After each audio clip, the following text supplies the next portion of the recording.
How's gone here? I'm depressed. And no, this is not a lost episode creepypasta type of deal, it's not Halloween. What better way to cure my depression than to look at the short lifespan of our favorite consoles?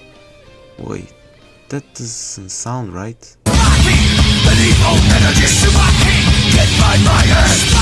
Now open your wings. You can do it. Get up, get up, get up, get up, get up to the top of the world. Where there's consoles that last decades, there's consoles that don't last a year. Being a console is the worst thing imaginable. You have the average lifespan of 8 years and there's a chance you run Bloodbath for the 360. Some consoles just live more than others, but there's some that don't make it out of preschool. Here's 11 consoles that lived jack shit and see if putting them down early was justified. The ColecoVision was one of the main competitors of the Atari 2600, and it wasn't particularly one of my favorites. I don't know, there's no noteworthy games on the ColecoVision, and what even is this supposed to be? 1940s phone looking ass, the ColecoVision wasn't the best looker. This thing was launched in 1982, and it only lasted till 1985 in the market. I'm surprised it lasted that long. 1983 and 84 were arguably the worst years for gaming. It was a wasteland. But the ColecoVision survived all of that? The console ended up selling 6 million copies, which isn't bad at all for the 80s. The ColecoVision had potential, it just happened to release in the worst time for the industry. The start of Sega's journey on the home console market was a tough one. The SG-1000 was Sega's first home console, and it wasn't that big of a success. The console had worse graphics than the Famicom, the controllers looked like and it never made it outside Japan. Sega was so desperate for this thing to succeed that they made the SG-1002 and Mark III, which did nothing except turn the console into a computer. The SG-1000 flopped hard. The original model lasted only a year from 1983 to 84, and the two from 84 to 85. In the end, it's estimated that the console sold around 2 million copies, which is fine. The Master System released only a few years later, and we all know how that went. Now here's an obscure one that I'm almost certain you don't have. Sure, you may have the Virtual Boy, but do you have the Commodore 64 game system? I'll come up with an answer in 29 years. A home console version of the Commodore 64. Was that really necessary? Apparently not, since the thing only sold 20,000 units. Look at this thing. They ditched the keyboard for an Atari-S controller and only released 28 games. The console didn't even last a year. It launched and went extinct in 1990, and, as expected, it's rare and very expensive online. But hey, if you really want to play Miss History in the Making for the C64 game system, the $3,000 aisle is this way. Wanna talk obscure? Bandai's Playdia. This is such a fun and colorful console. The first time I saw an image of this thing, I thought it was a kid's toy, and the fact that the controller is a part of the console like the Intellivision is very charming. Except the fact that it's wireless now, which is a plus in my book. It launched in 1994 exclusively in Japan, and because of that, most of the games available are licensed games from Japanese properties. Gundam, Dragon Ball Z, Hello Kitty, Ultraman, there's 4 Sailor Moon games.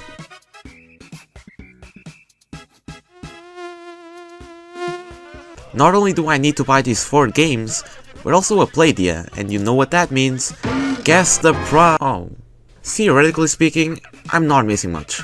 These are all trivia and educational games. Why are these on the Playdia? Simple, this console is nothing more than a Japanese CDI, and after saying those words, I should end this segment right here. Virtual Boy, Virtual Boy, Virtual Man. Everyone knows how this is one of Nintendo's biggest flops. With the main gimmick of virtual reality, the Virtual Boy was way ahead of its time. The idea was interesting, but the execution was terrible. But what are we supposed to do? It was the mid-90s, Nintendo should have just shelved the idea and bring it back with the Nintendo One. Sad we didn't get that. Anyways, back to the Virtual Boy. The thing was a mess and barely made it a year alive. We'll be back with more Virtual Boy in the afterlife. I hate the 32X, man. This isn't necessarily a console, but an add-on for the Sega Genesis, and that is terrible. The 32X didn't even last a year. How sick is that? How can this thing be so bad that Sega itself knows it sucks? I mean, what do we have here? Knuckles Chaotix? That's pretty good, actually. I know the 360 has some fans, but I'm not one of them. 600k units sold, and that's more than I expected. 500,000 people gave a shot on the 32X. That's very impressive for the add-on it was. We just talked about Sega, but I swear this is the last time I talk about Sega. Forever. If this is really the end, might as well talk about the Dreamcast for one last time. I already did a deep dive, but this one is for the Dream believers everywhere. The Dreamcast was Sega's last home consoles, and they went hard for this one. Dreamcast is my favorite console name.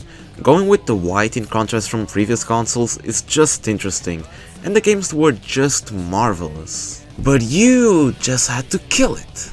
When the PS2 came along, Sony murdered the Dreamcast. It wasn't Sega, Sony literally demolished the Dreamcast in all cylinders. So in 2001, 3 years after its launch, the Dreamcast was discontinued. Games were still being made in Japan till 2007, but the official death date worldwide was 2001. This console was the best, and hey, 9.13 million units is nothing to scoff at. The Dreamcast was the best. Now the N-Gage on the other hand. Gotta be honest, that was just an attempt for a smooth transition, because I love the N-Gage. This was a hybrid console slash phone made by Nokia in 2003, and oh boy was this console unique. It doubled as a phone and a Call of Duty gaming machine, and internet, and a Buddy Holly playing machine. The N-Gage was one of the most powerful portable consoles of the era, and is underappreciated. Sonic N, Splinter Cell, Rayman 3, Tomb Raider, Call of Duty, this thing man, so much good stuff. But in 2007, the Nokia N-Gage was no more.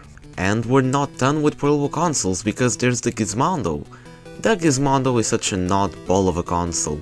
Just look at it, if you still have one, the rubber shell is most likely melted at this point. I've heard this is not very good. The funniest thing about the Gizmondo is that the moment the console launched, it died. How big of an insult do you have to be for your death to be the biggest joke about you? So yeah, the launch titles double as final titles since no other game was released after March 19th, 2007. But hey, you could still find one still early 2006, but most people didn't care since it sold around 25,000 units, which is not very good. We're getting into some obscure shit right here. Do you know about the Mattel Hyperscan? I'll come up with an answer in 60 seconds. This odd bugger of a console was one of Mattel's arrays on the console market after the Intellivision, and it wasn't a successful one. It launched in 2006 and was discontinued as early as 2007, and the best-selling game was X-Men. Of all games, a licensed game was the best-selling game, but it makes sense when you discover that the game came with every console. It was like the Wii Sports of this console. It sold around 30,000 units and is considered by many as one of the worst game consoles of all time. That can't be good. The last console we have today is a favorite of many people out there, the Nintendo Wii U. The Wii U was one of Nintendo's recent failures. That's what many people say, and they're absolutely right. Yeah, it sold 13 million copies, which is way more than any console I mentioned today, but for Nintendo standards, it was a massive downgrade from the Wii.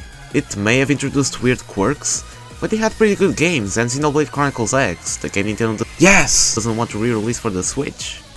It may have lasted 5 years on the market, but Nintendo pulled the trigger way earlier for this console.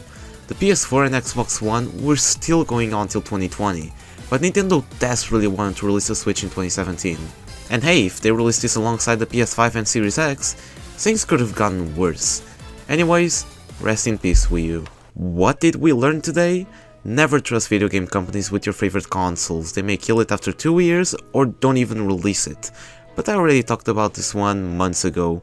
You know what to do next. Now, was it worth it for putting them down early? Yeah, they should have done it way earlier. Are we seriously gonna pretend that the Mattel Hyperscan deserved one more year in the market? Hell no!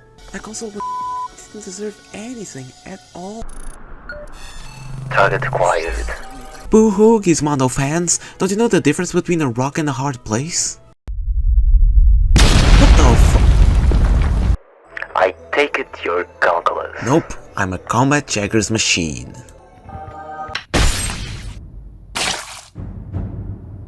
Oh, so I don't get to play Stellar Blade. Alright. Next time, don't mess with the virgins. Yes. Mission complete. Goncalus is dead.